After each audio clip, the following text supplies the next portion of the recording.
Good evening, everybody. Welcome to this meeting of the Planning Committee here at Braintree District Council. Welcome to those who are here to address us this evening. And I would like to move straight to the agenda. First item is apologies for absence. I have apologies from Councillor Jay Abbott, Councillor Jay Beavis, Councillor Anne Hooks, Councillor I. Parker and Councillor G. Spray. This evening we have, for Councillor Beavis, we have Councillor Wright. Attending for Councillor Hooks, we have Councillor Thorogood. For Councillor Parker, we have Councillor Prime. And for Councillor Spray, we do not have a substitute. But to those who are substituting this evening, thank you for your attendance. I'd like, unless there are any other apologies which anybody wishes to tender, I'd like to move immediately to item 2, which is declarations of interest. Does anybody wish to declare the existence or nature of a disclosable pecuniary interest or other registrable interest relating to the items on the agenda, having regard to the code of conduct for members and having taken appropriate advice where necessary before this meeting? Members? No? That's good. Thank you very much indeed. We will move immediately then to item 3, the minutes of the previous meeting.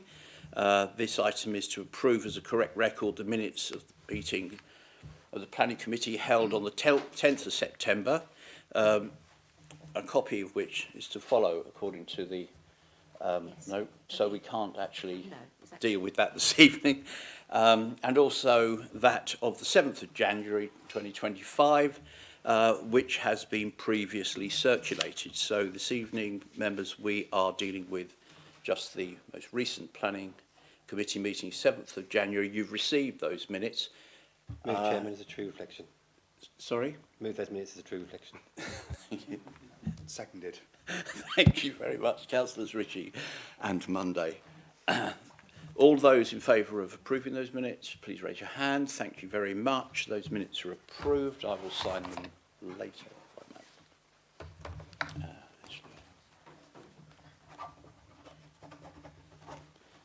Never gets any better, so. Okay, thank you very much. We move to item 4, which is public question time. As there are no members of the public other than those who are speaking on the specific applications before us this evening, we can move to item 5, which is the planning applications before us this evening. Members, the first application before us listed 5A, which is application number 23/2453/full, land northwest of the Old Council Yard, Headingham Road at Great Yeldham. Members, we have this evening Mr. Jonathan Thompson, who is the applicant who wishes to speak to us. I should point out to you that this time that we've had a very late deposition from National Grid with respect to the pylon and overhead lines which oversail the site. In light of this, I have agreed with Mr. Thompson that he can get another 30 seconds over and above the 3 minutes in which to speak to us in response to that. Our esteemed colleague Alison has set her timer for 3 minutes and 30 seconds, therefore. And so, therefore, Mr. Thompson, I'd like to invite you to the table in front of you. Please switch the microphone on.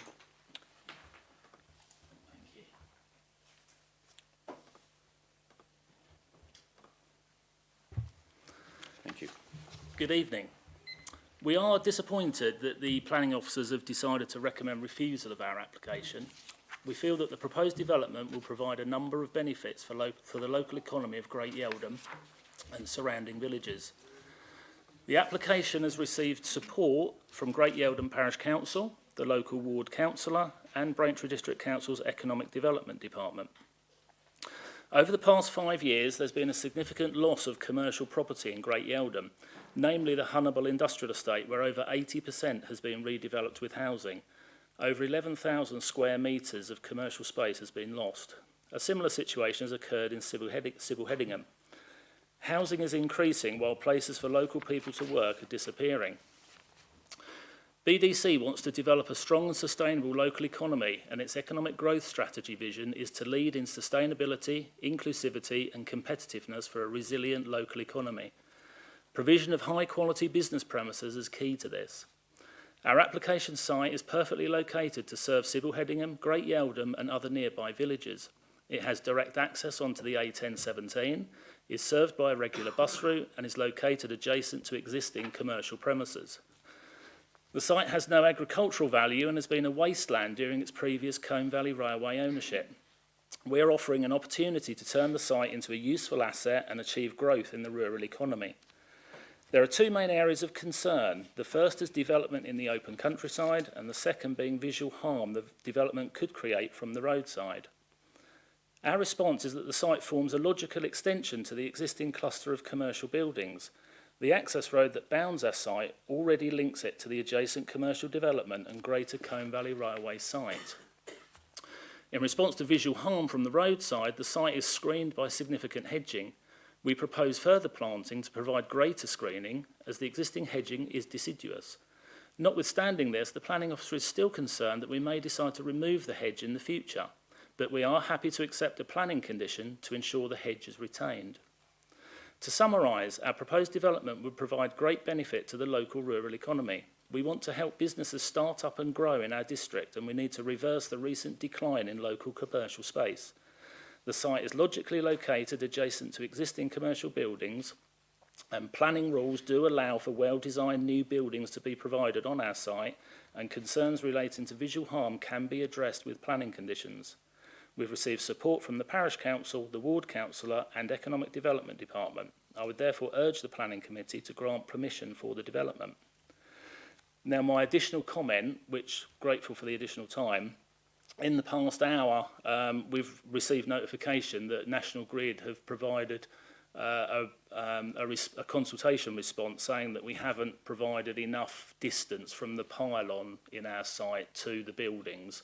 And I'd just like to make a comment that, of course, we can modify our layout to provide the required 10 to 15 metre distance that National Grid would require.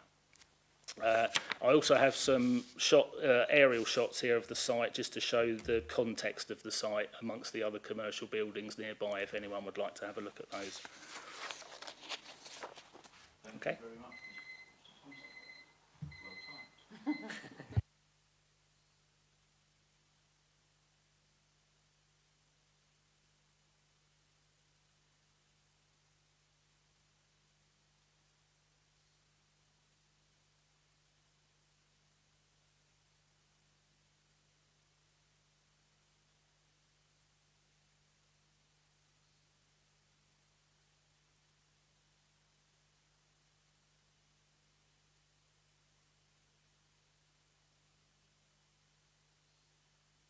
Switch the microphone on. Always a good idea. We'll now turn to the officer who is presenting this application this evening, which is Sam Trafford. Sam, over to you. Thank you, Chair, and good evening, members. So I'm here today to present to you an application at a site known as Land, northwest of the old council yard at Headingham Road in Great Yeldham. The application seeks full planning permission for the proposed commercial development of 8 light industrial units consisting of Class EG and B8 uses and associated parking and access provision. So this location plan shows the application site outlined in red and other lands owned by the applicants outlined in blue. The site is located between the villages of Sybil Headingham and Great Yeldham, just to the north of the Colne Valley Railway Museum. On this map you can see the Railway Museum adjacent to the site, the White Hart and Great Yeldham to the north, Headingham Castle to the east and Sybil Headingham to the south. There is an existing access from the A1017 onto a track that wraps around toward the rear of the site. The existing pylon you can see to the bottom left of the site, which is the sort of blue dotted line. The overhead lines are also marked in a blue dotted line, and there are existing buildings to the right hand side. So this is almost a blown-up version, I suppose, of what you've been handed. It shows an aerial photo of the application site. You can see the existing track onto the site, which wraps around the rear and heads towards the Railway Museum. And also slightly to the south, you've got the existing unit at Go Traffic Management, and there are existing dwellings further to the south there too. This plan shows the proposed means of developing the site. So units 1 to 4 are highlighted in red. They're the larger of the two buildings. Units 5 to 8 are highlighted in yellow, and they'll be slightly smaller. So could you just... Oh, it's correct in here. Yeah. It looks like the presentation hasn't updated for some reason on the webcast. Quite possibly. Just give it a moment to catch up. And for those watching online, we are just attending to a problem with the tech, and we'll be back with you shortly.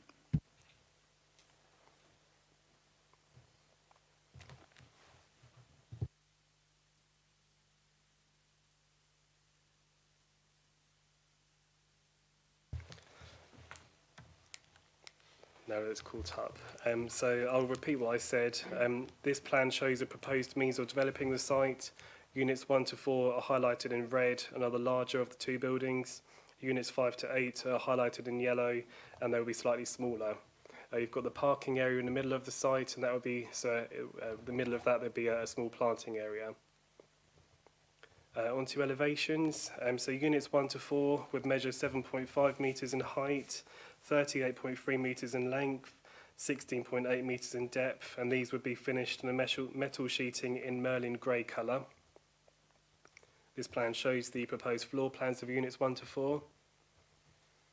And this plan shows the proposed elevations for units 5 to 8.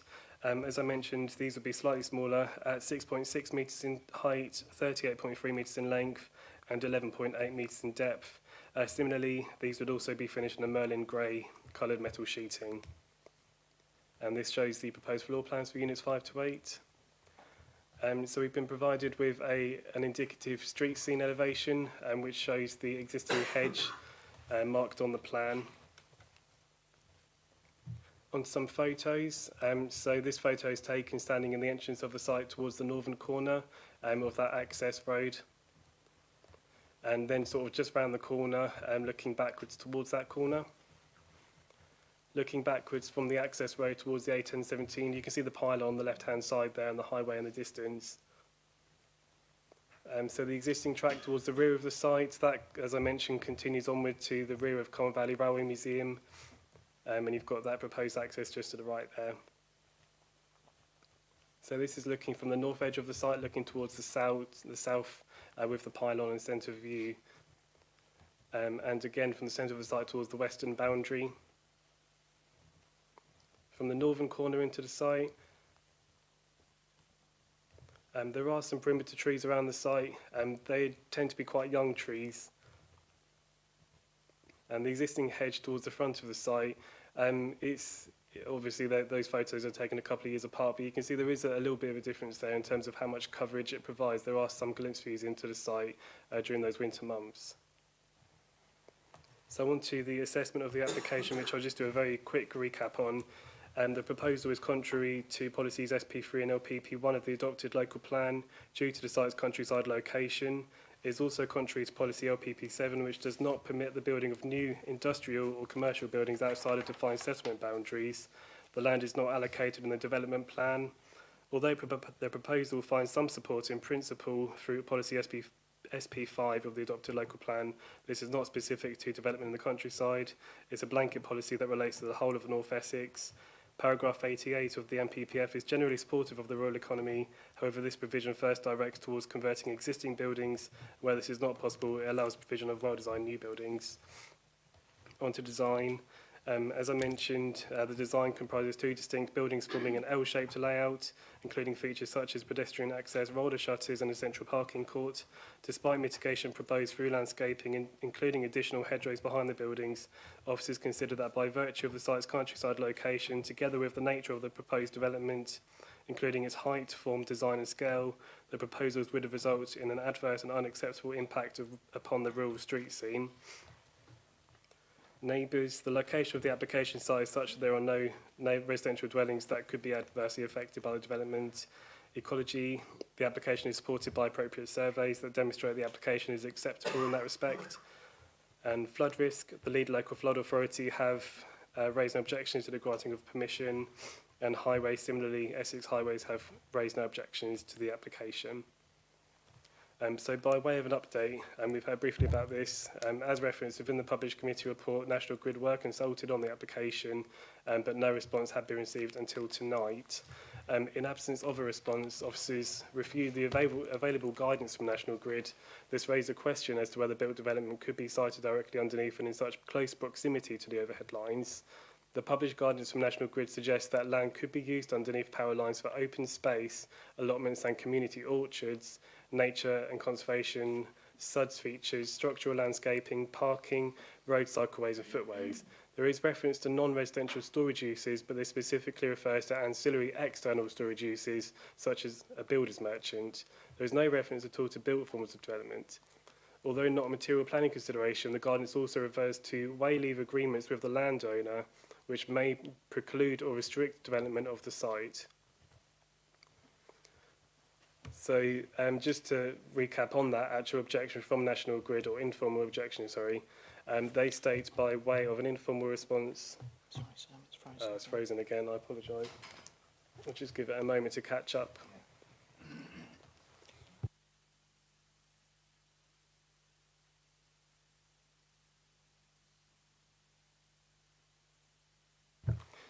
So apologies for that. I'll just recap through that objection, informal objection received from National Grid. They state, by way of an informal response to this application in relation to our existing assets, on review of the plans, there looks to be insufficient room provided around our overhead line tower to allow for our continued access and maintenance activities. For towers of this type, we ordinarily request 10 to 15 metres standoff from any buildings or structures. It is not clear what the distance from the unit to buildings to the tower is exactly, but they look closer to the tower and within the 10 to 15 metres mentioned.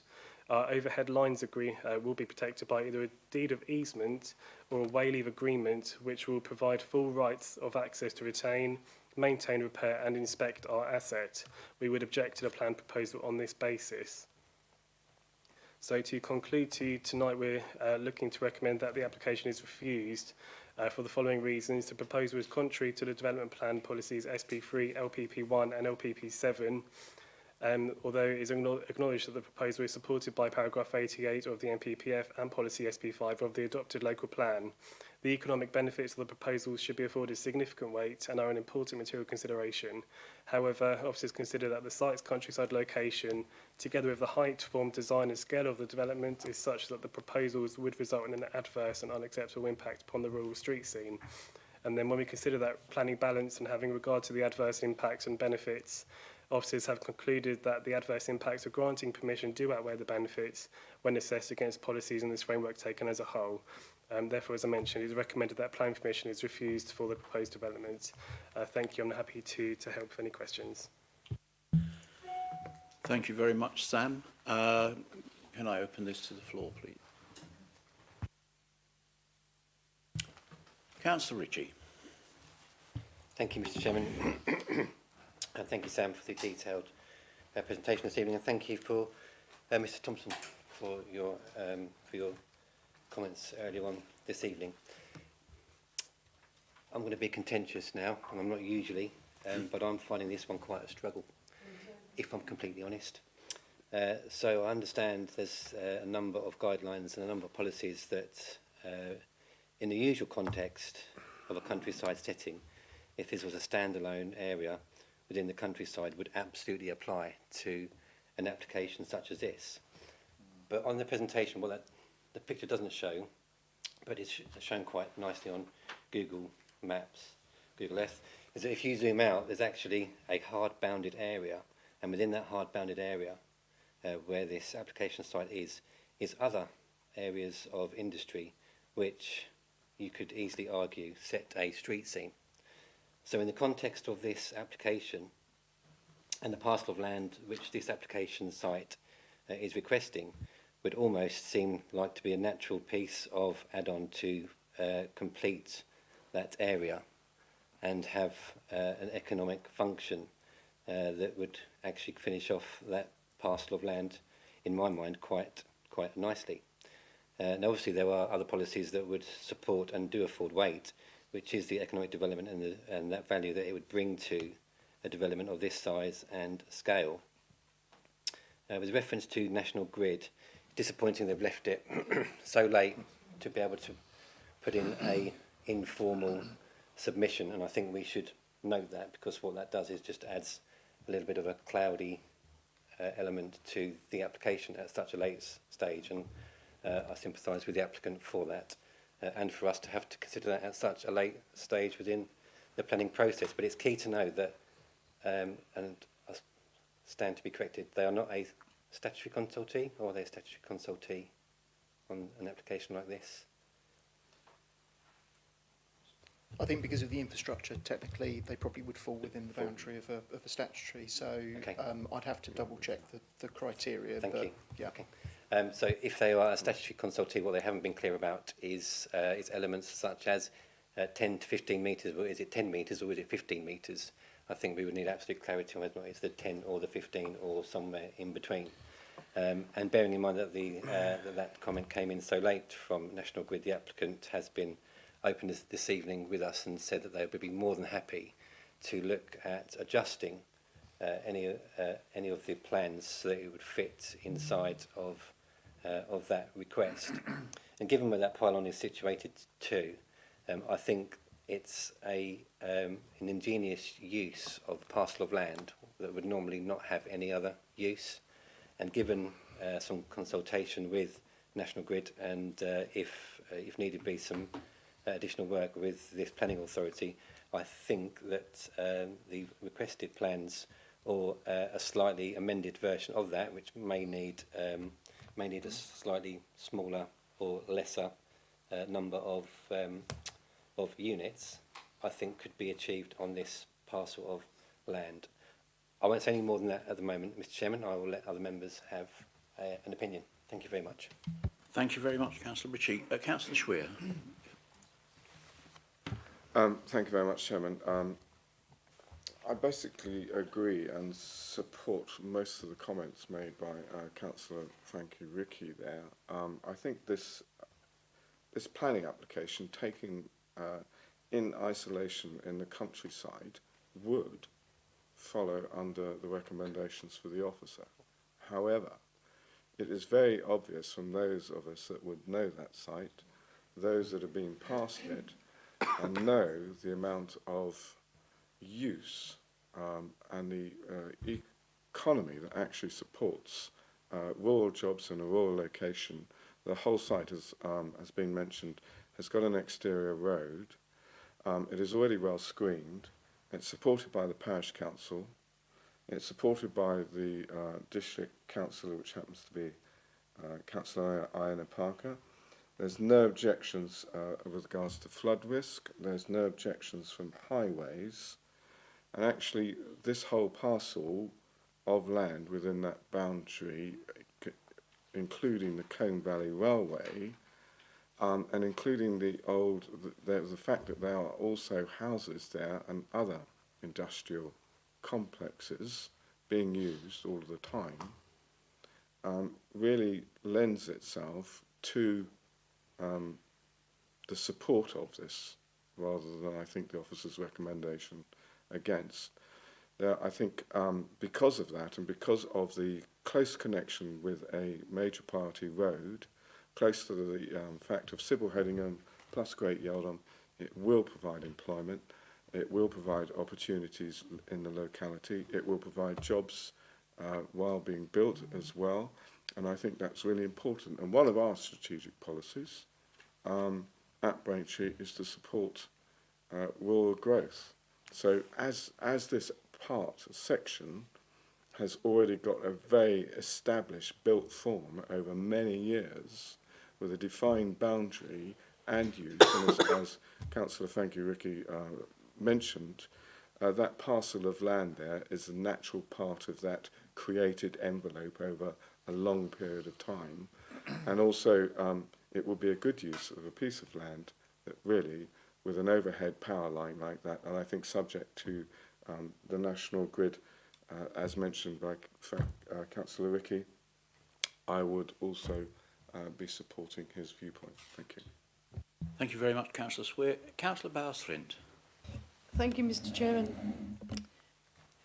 Like others, I can't remember the last time I disagreed with officers at the end of the day and their recommendation. However, on this occasion, I actually do disagree with them. And I'm not going to repeat everything the two previous speakers have said, because every single thing about it is right and proper about this actual site.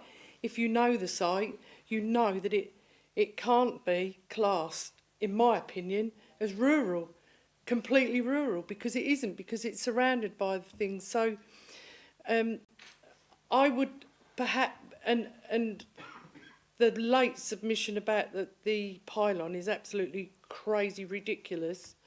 So I would look at perhaps deferring this to give the applicant the opportunity to move the site around, because to make sure it does reach within their perimeters of 10 to 15, whatever it is, and move it round, and with the fact that the hedging won't be removed neither, so that keeps the screening and everything.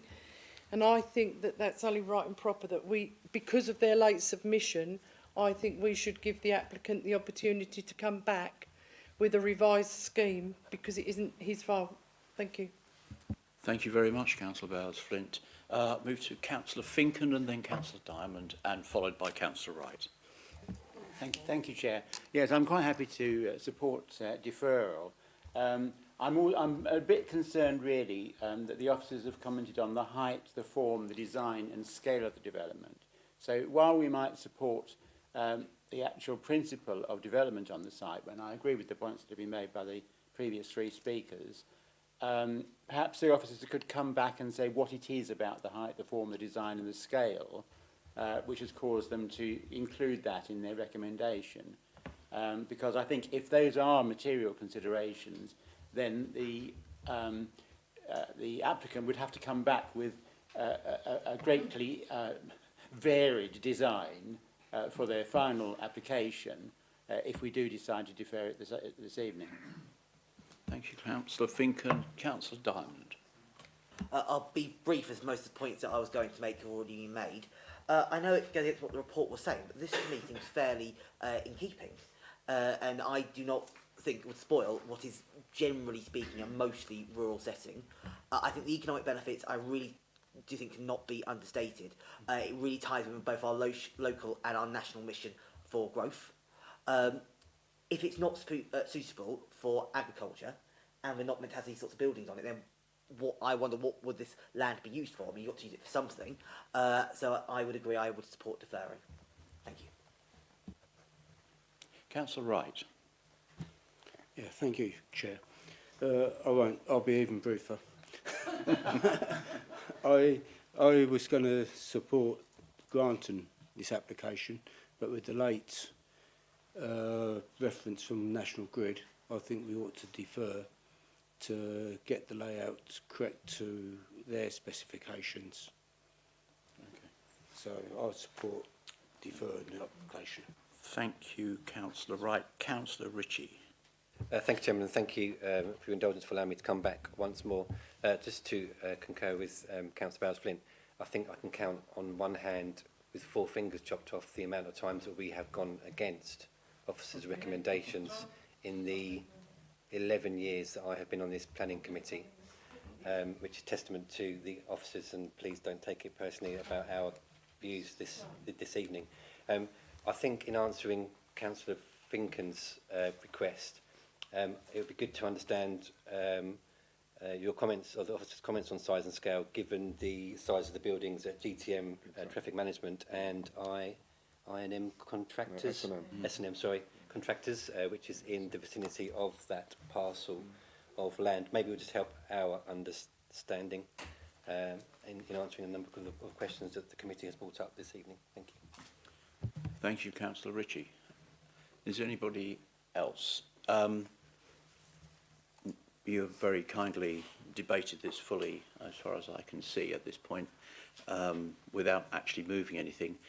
Our decision this evening has to be carefully framed, so I think we may need to take a little bit of advice from our officers in order to get that right.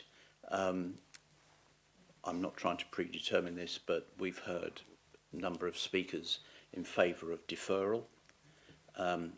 I sense that there is a great deal of sympathy, particularly for the problems that National Grid have presented us with, not least because not only is this profoundly late, it's also an informal response, which just tells me they're saying something to us without being willing to stand by it. That is profoundly disappointing, considering who they are. Therefore, can I invite anybody who wishes to start the process of framing up? Of course. Yeah.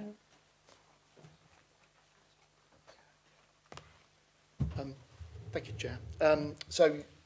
Just a couple of things just to go over. So members have been very clear in terms of views expressed this evening on the principal point. I think there's just, I suppose, I'm sort of duty bound, I suppose, just to reiterate the point on the local plan in terms of the policy position. And I know that we've had certain tensions around these types of proposals before, and some of which have been supported, some of which have been refused. I think it is something, obviously the change in the policy in our current plan has hardened, if you like, in terms of being more prohibitive than what was in the previous plan, and that may be something that if members feel strongly about it, that is possibly the type of thing that we need to look at in the context of the new plan and proposals and policy going forward. But members are very clear on justifications and economic benefits and so forth in relation to the site. So that point is clear. Obviously, it's members' decision tonight, and if members decide to defer the application, we can go back, obviously have a conversation with the applicant. There is a point for me, and obviously it's outside of officers' control in terms of how National Grid have responded. We have tried our utmost to obtain a response from them so we could be clear on the issue.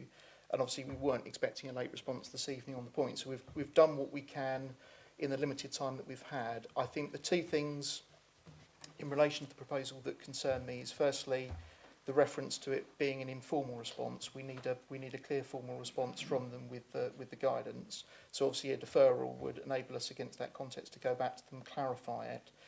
From their response though, and from our reading of the published guidance that is available from National Grid, there does seem to be an issue in terms of the distances to the buildings and so forth. There may be the ability, looking at how the layout could be tweaked, and we obviously, against the context of referral, could certainly have that conversation with the applicant. I think my only caveat is obviously I don't think from our perspective this evening we can guarantee that restriction could be achieved, but against the context we can go away and certainly have a look at it to see what would be possible.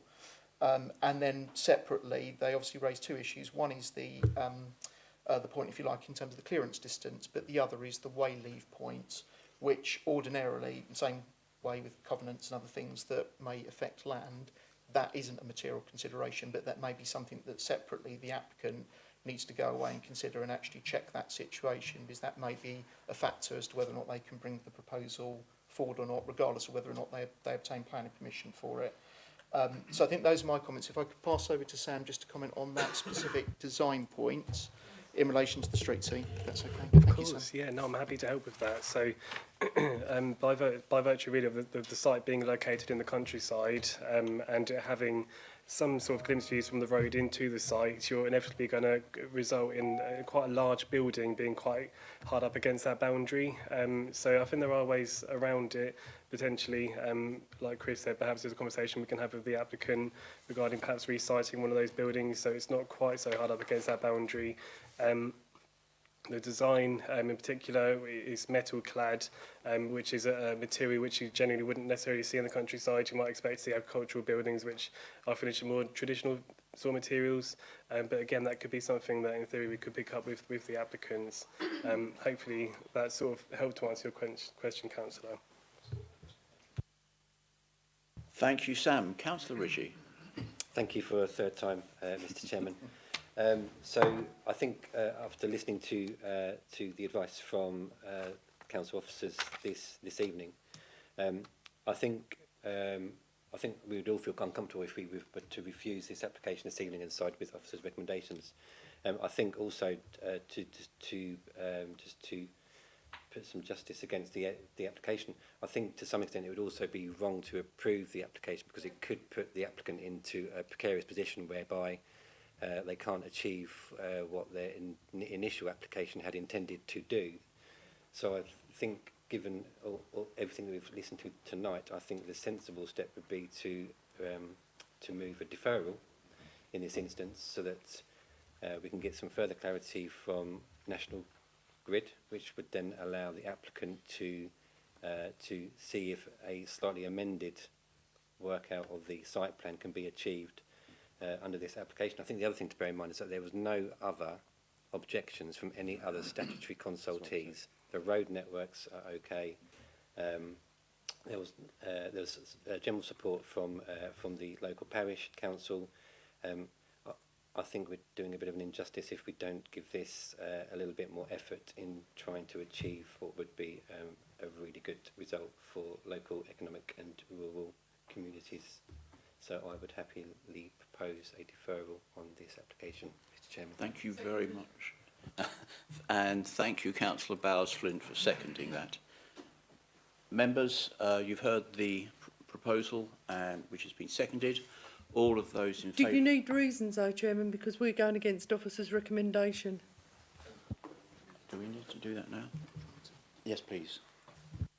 Thank you, Chair. I think from the discussion, I think we're very clear in terms of the policy position, the issues, obviously the late response from National Grid. So, yeah, I've been frantically scribbling notes. So I think we're clear on the issues that have been raised by members, the reasons why we just go away and have a look. As I said, I think the caveat purely is I don't know what's achievable without, obviously, but we can certainly go away and have a look and have a further conversation with the applicant. So that's clear, I think. Okay, thank you, Councillor Bowers-Flint, for the question, and to Chris for the answer.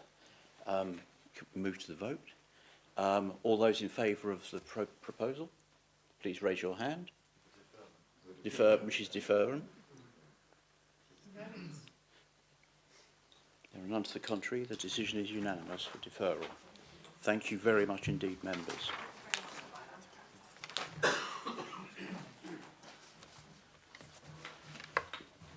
Okay, members, if there's anybody who has had enough and wishes to leave now,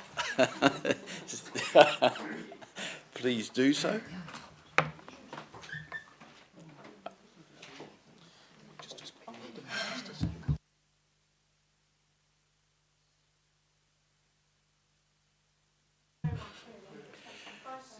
For those of us watching online, we are just taking a short period for people with no further interest in the content of this meeting to leave the room, and also for our officers to move to be able to make the next presentation.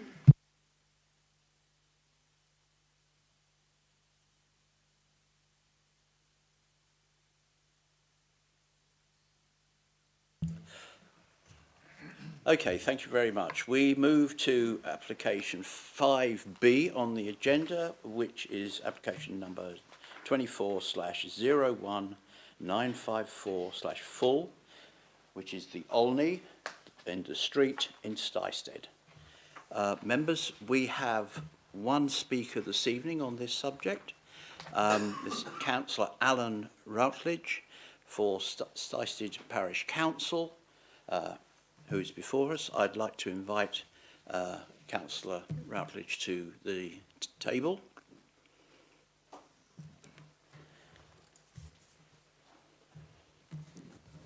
Welcome, Mr. Routledge. Thank you for attending this evening. You have the normal 3 minutes to address us. First, I'd like to say thank you for the late submission. I do live in an area where we don't really have a good internet service. I need to buy a new hamster at some time. You're very welcome. You're good. It's good to see you. Thank you. Okay. In the main, we do agree with the planning officer's decision to refuse the application.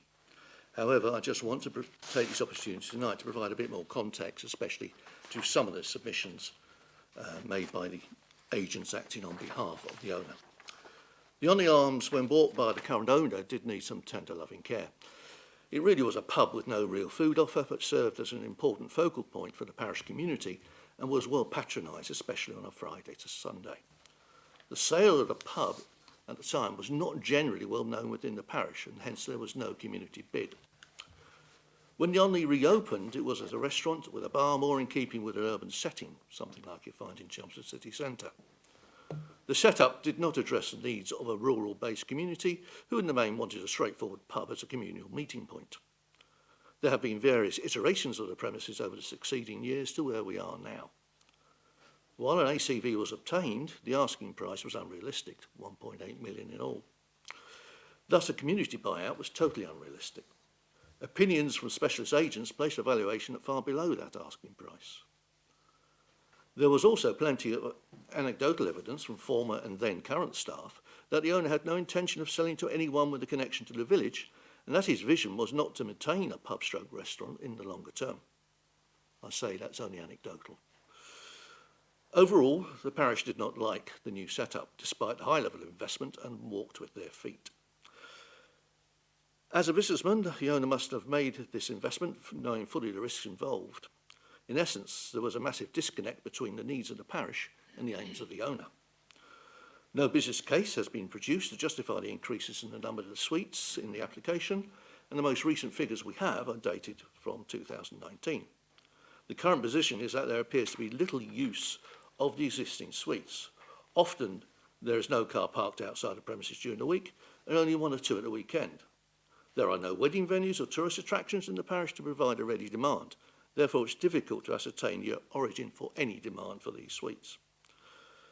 There have been a couple of issues at the property that have warranted the presence of the police. The last being, and I apologise for a mistake here, is actually on the 23rd of October in the morning, when at least 3 police cars and a van were in attendance for most of the day and part of the next morning. The most worrying aspect being that a young, fully naked male ran through the adjoining children's play area to evade arrest, fueling many concerns of parents with young children.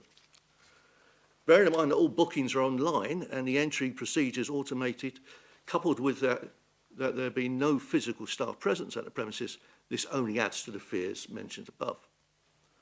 The current proposal of 9 self-contained suites is more in keeping with an urban environment rather than a rural village setting. The existing suites are marketed as urban booking. The proposal is more suited to either student accommodation close to university or bedsits in a town city centre. In summary, the proposal appears not to satisfy any needs of the parish or provide for any real discernible long-term benefits from it, and thus does not receive our support. Thank you very much, Councillor Radbridge. Would you like to return to your seat? We now turn to the officer who is going to present the report on this application, which is Melanie Corbishley. Melanie, please continue.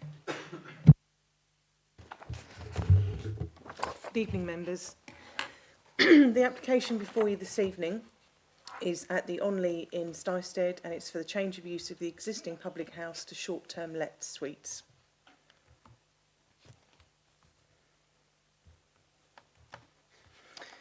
This is the existing block plan for the site.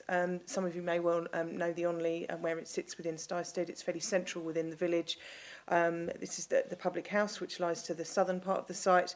There's car parking to the front, and then this part of the site, there are 2 suites already incorporated within this end building, and then on the first floor there are some letting rooms as well. I'll show you the floor plans for that as we move through the presentation. So this is the proposed block plan, which is fairly similar. It just shows that there would be an increased number of parking spaces as set out within the committee report. So this is the existing ground floor plan. So this is the front portion of the pub, which previously held the tables and chairs and the covers for the restaurant, and then to the rear there was the working kitchen, and then this is one of the suites that's already got planning permission, and then this element here with the existing toilets that serve the public house. So the ground floor, this ground floor plan shows that this existing suite would remain at the back of the site, and then the remainder of the building that was used for the kitchen, the serving area, the lavatories and the eating area to the front would then become 4 individual suites. Sorry. Oh, Sorry. sorry. In my prime.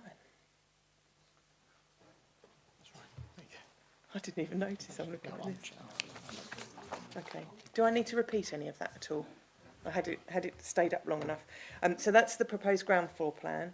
At first floor, we've got, this is existing floor plan. We have the existing suite to the rear, and then 3 ensuite bedrooms to the front of the building, and a suite here, it's just suite number 4. The first floor plan, so the suite at the back would remain unchanged as to what's already there on site. The 3 ensuite rooms would be consolidated to create 2 suites. So within those suites, as I've set out within the officer report, they are either bedsit arrangements or they have separate bedrooms. There is a small living area, a kitchen area and a toilet. In the basement there is an existing ensuite bathroom which would remain the same in the proposed plans. These are the existing elevations. There are only some very minor changes to the actual elevations of the pub, which are just the insertion of some windows along this side elevation here. The next slide show you some photographs to put in context. So these first 2 photographs show the parking at the front of the property, and you can see that there are some of the bays are secured by lockable bollards, and then this is just some other views of the area to the front. So this is where there is the pedestrian access at the moment. That would disappear, and the whole frontage would be created with the 9 spaces would be created there. These 2 photographs show you the courtyard space that's existing. So this is what you can see from the road frontage, the covered seating area, and then this is the link extension at the back of the main pub, which links the existing part of the pub and the servery area to the existing kitchen, and that would then all change and become one of the suites. These photographs are just in the existing front portion of the pub, so these would have originally been laid out for seating, so for diners to enjoy their meals. And then these last 2 photographs here show you the accommodation that's already in existing suite 4 and 5, just to give you an idea of what is actually provided on site at the moment. So by way of a summary, the site is located within the centre of Stystead village, and part of the building is already in use for 6 short-term lets. The pub use ceased in January 2024, and the proposal is to change the whole of the building into 9 short-term let units. As set out within the officer report, officers consider that insufficient marketing information has been provided, contrary to policy LPP 61 of the adopted local plan, and therefore the recommendation is that planning permission be refused. Happy to answer any questions. Thank you very much, Mel. Members?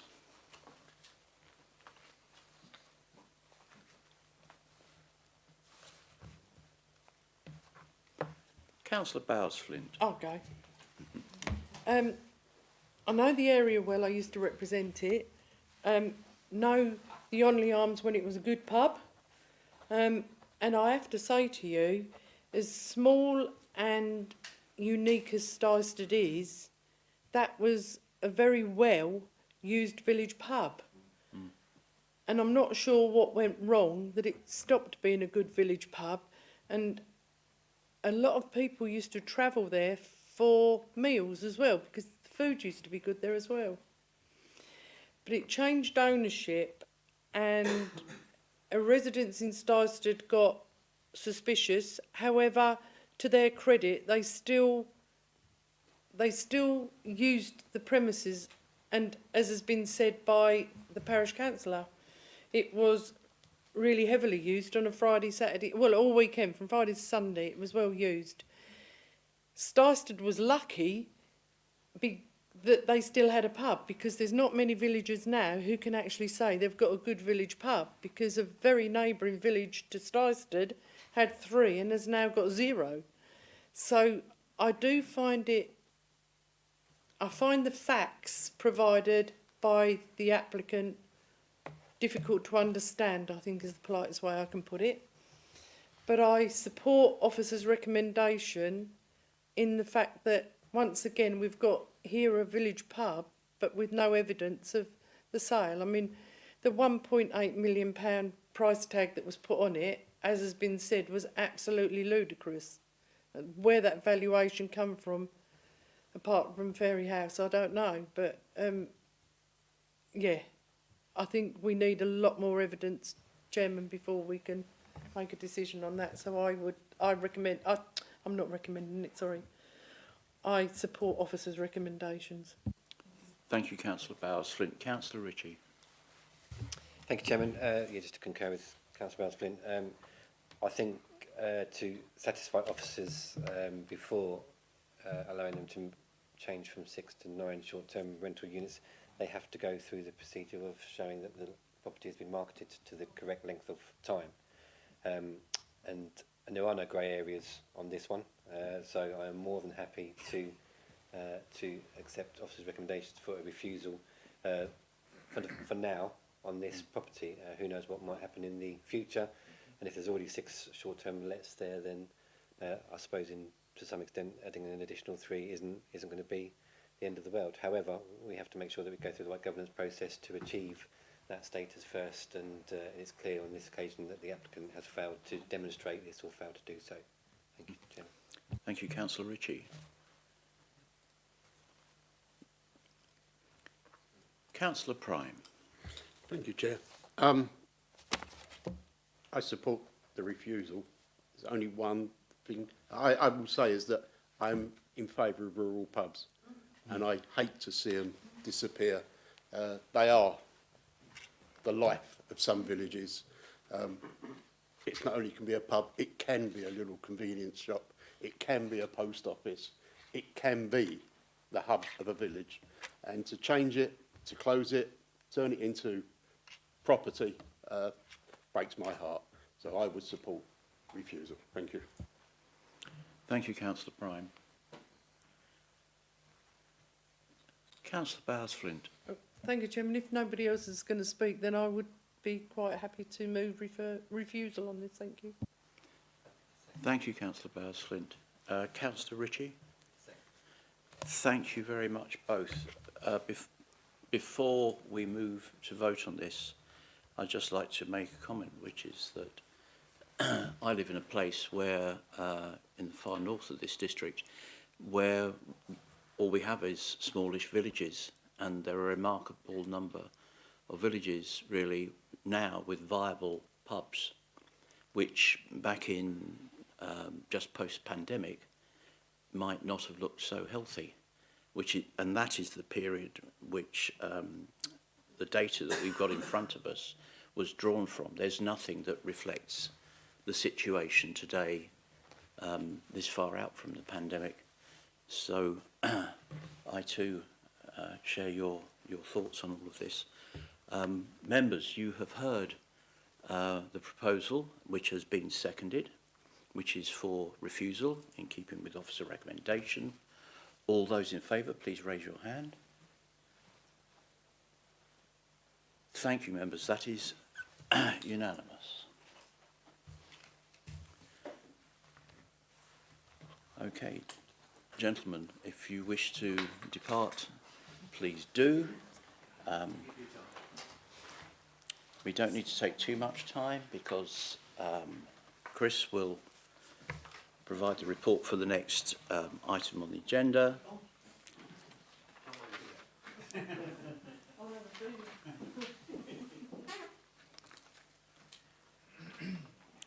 Okay, members, we move to item 6, which is to consider a tree preservation order which is Order 032024. This tree is outside 103 Borstie Road in Silver End, and we have no public speakers, and so I will turn to Chris for the officer's presentation. Thank you. Thank you, Chair. Good evening, members. So this application is to consider whether or not to confirm a tree preservation order. The tree itself is an oak tree, and it's situated on land outside of 103 Borstie Road in Silver End. I've just got a few slides for you just to provide a bit of context. So we have the oak tree highlighted, so it's in quite a prominent position along Borstie Road. The area which is hashed green just shows the existing Eastlight properties, and I'll come back to that in a second. And the yellow line just shows the context of the conservation area, which almost goes up to that point. Just another image just showing the location of the tree. I've got some pictures in a second, but again, just in terms of its context within the village. So a couple of pictures. Obviously outside of Leaf, but you can see the prominence, the height, structure of the tree in terms of its prominence within the street scene. As you actually approach down Borstie Road, it's a real feature as you drive down the road. From the other side, so again looking back, and in Leaf. So again, you can see in the summer months in terms of what it adds in terms of the street scene. So, as set out in the report, the provisional TPO essentially was served in response to a notification that the tree was due to be felled on grounds that the tree was causing damage to 103 Borstie Road, which is one of the Eastlight properties, and it's proposed on that basis. The land itself, based on our searches, shows that the actual tree is on land that's unregistered, and we've checked that with Land Registry. So there is some ambiguity in terms of the ownership of the tree. But the consideration for members this evening is whether or not the tree is worthy of a tree preservation order or not on its own merits. As I said, we have queried and taken inquiries. At the moment, the County Council considers that it doesn't fall within the adopted highway area. But we've gone away, obviously because of the threat of the tree, served the provisional TPO, which effectively protects it for a time-limited period. The assessment of that, the tempo, what's called the tempo assessment that was undertaken, showed that the tree actually scored very highly. And the professional view from our arboriculture officer was that it should be protected irrespective of that situation regarding the ownership and the ambiguity around that. Following the serving of the TPO, we haven't had any further submissions in relation to sort of substantiate those concerns about the damage which has been done to the property. As I'll come on to, that point is not something that, if a TPO is confirmed, it doesn't mean that that can't be revisited. It's simply that there's due process that would then need to be followed, and it gives us an opportunity as the local planning authority to consider such an application and any evidence, and then we would have to take a view based on that evidence, which would be, engineering reports and so forth to substantiate it. But I think one of the things that we'd look to make sure was covered off against that scenario, and what we do on other cases, is that all other solutions have been considered and effectively ruled out, obviously with a view of maintaining and retaining the tree. In response to the provisional TPO, as set out in the report, a number of representations have been submitted objecting to the proposed confirmation, the proposed TPO, which raises issues, generally about issues around maintenance and dropping of leaves and so forth, but also damage done to the property and the concerns around that. Those types of issues are regularly ones that crop up in relation to any protected tree, and it's part of the natural process, obviously, being a landscape feature, and one that's got to be accepted. But because of the amenity value of the tree, certainly from an officer perspective, we feel there's a strong justification for the retention of the tree on amenity grounds. And as I said, if we then had subsequently a submission that demonstrated actually there was a justification for removal or work to the tree, that's something which can be considered through a formal application process, and then we can make a determination on that. So on that basis, mindful of obviously noting the concerns that have been raised within the representations, our recommendation this evening is to confirm the provisional tree preservation order in the interests of amenity. Happy to answer any questions, Chair. Thank you very much, Chris. Members. Councillor Schweer. Thank you very much, Chair. From the presentation from our officers, I believe that this recommendation is straightforward. I do agree that it is outside the conservation area, and from the photographs, the tree looks very well established. It also looks very healthy, and I do agree. I think it's vital for the street scene, and I think it contributes enormously to the amenity value as well. And as has been mentioned, should there be future problems with this causing any damage, the owner, the TPO can be relooked at, taking those into consideration. But I think overall, I agree with officers' interpretation and also the report. And I would just like to mention that the tree looks very healthy, and I'm a bit surprised that it wasn't mentioned, because a lot of oaks, some oaks now are getting the oak processionary moth, so it's good to see. But I think the enormity value there is enormous, and I'm happy to move officers' recommendation.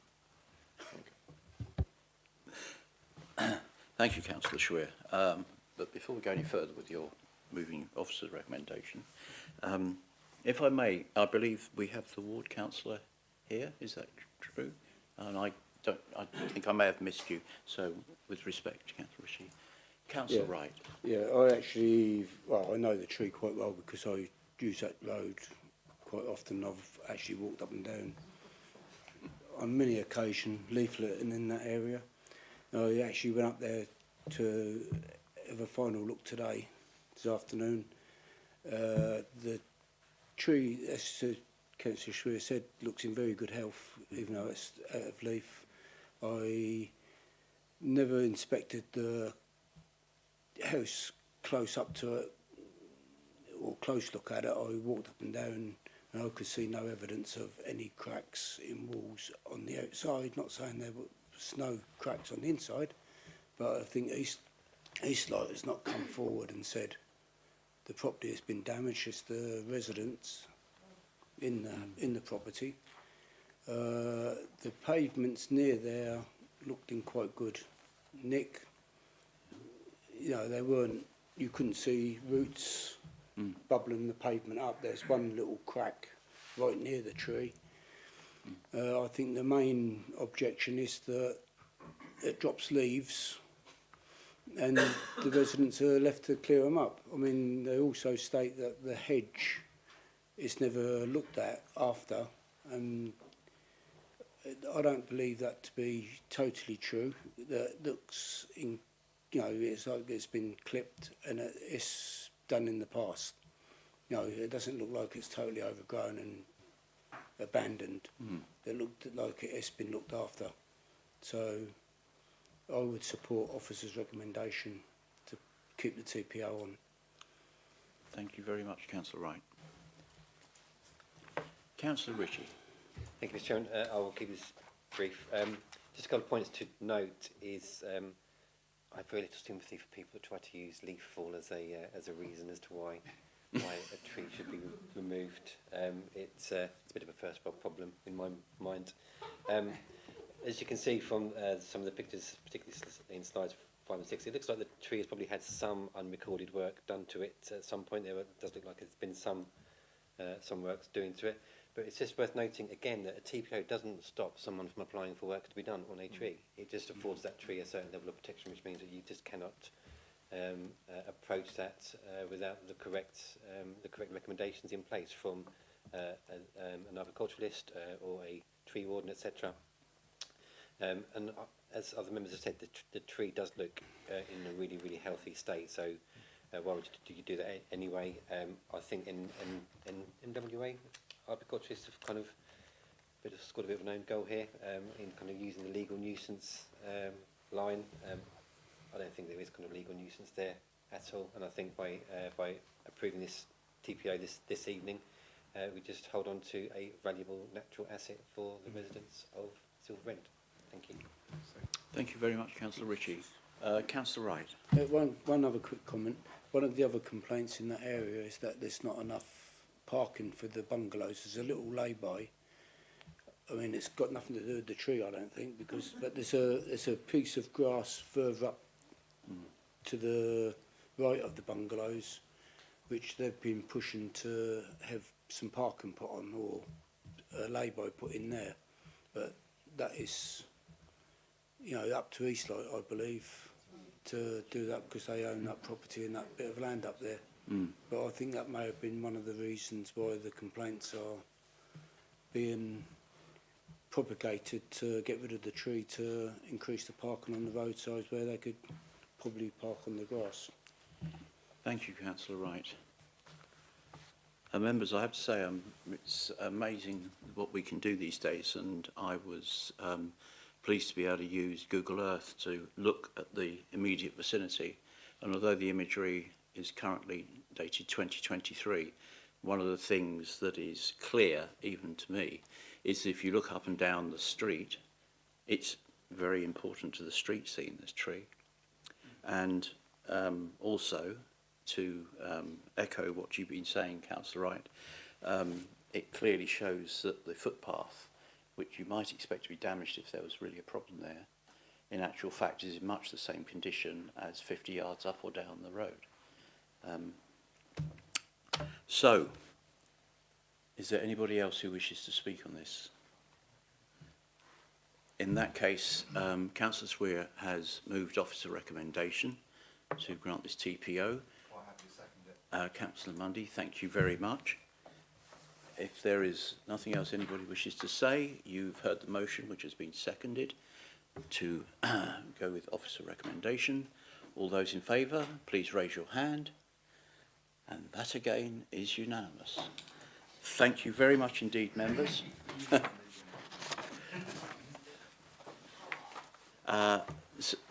Item 7 is any matter which needs to be considered with the exclusion of the public and press. There are no such things. I therefore, at this time, which according to me is 23 minutes past the hour of 8, close this meeting of the Braintree District Council Planning Committee for today, the 27th of January. Thank you. Sorry, 28th of January. Thank you very much.